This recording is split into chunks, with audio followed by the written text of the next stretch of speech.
All right, Bengals at Browns. I'm going with the Bengals on this one. I do have this listed as a best bet. Do I think the Browns could win this game? Yeah, I definitely think they're good enough to beat the Bengals. It is in Cleveland. Really, I'm listing this as a best bet because of the last several seasons that the Bengals have had. The last, I think, 3 seasons, they've started off really, really slow, come on hot at the end of the year, and then barely missed the playoffs. And I think at this point, their head coach is on the hot seat, honestly. So they got to come out strong. I think that seeing them play starters in the preseason was a little bit shocking, but it shows that they're taking this year, especially the start of it, a lot more serious than they have in the past. And then they want to start off on the right foot, especially against a team like the Browns that they should beat. But that's not to say that the Browns can't win this game. Let's take a look at the rosters real quick. So everybody knows the Bengal offense. It's been the same forever. Chase Burrow and Higgins are going to lead the way, especially with their massive, massive contracts that take up pretty much the entire team. I think their offensive line is good. They've got a lot of big name players there. And then Chase Brown was really high in fantasy.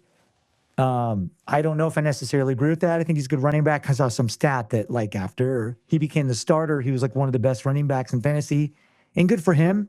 I guess that makes sense when you have a prolific passing offense, but individually, he's good enough to get the job done. That's my opinion. As far as the defense, Hendrickson finally got that deal. Another big deal to everybody.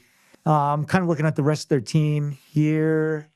Cam Taylor, okay, DJ Turner, Stone, Jordan Bauer, they still have, okay. So their defense will be fine.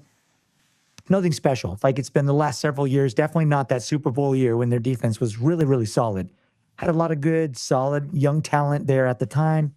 Offensively, I do like the Browns, probably more than most people. They have a great offensive line, as they always do. And Njoku, 2 hit or miss for me. I love Harold Fanning Jr. I think he's going to be one of the great tight ends in this league.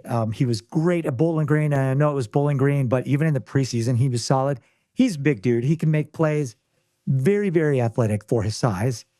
Joe Flacco on the starting job, no surprise there. I think he'll be as good as he was the last time he was with the Browns, especially getting him into the playoffs, doing a serviceable job. He can beat a lot of teams, even good teams. I don't think he could beat a team like the Chiefs, but he can beat good teams. He'll be very competitive with them, which is why they could definitely upset the Bengals in this game. Ford will be replaced by Dylan Sampson. He's he's a great running back.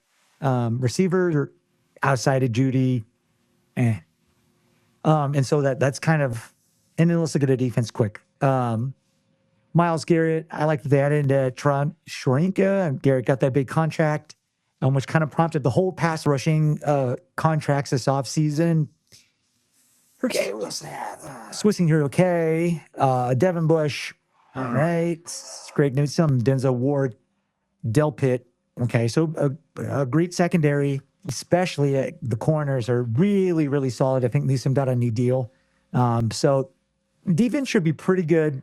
Browns have had a pretty well. I guess last year it underperformed, but the year before that, I think they were number one offense or defense in the NFL. So they'll be a good team. They'll be able to compete with good teams. Definitely, I just think that the Bengals really, really need to start off strong, and so they're going to put everything they have into this week 1. I'm going to go with them. But Browns could be a good play on this one too. You'll double your money at plus 188 odds. So up to you.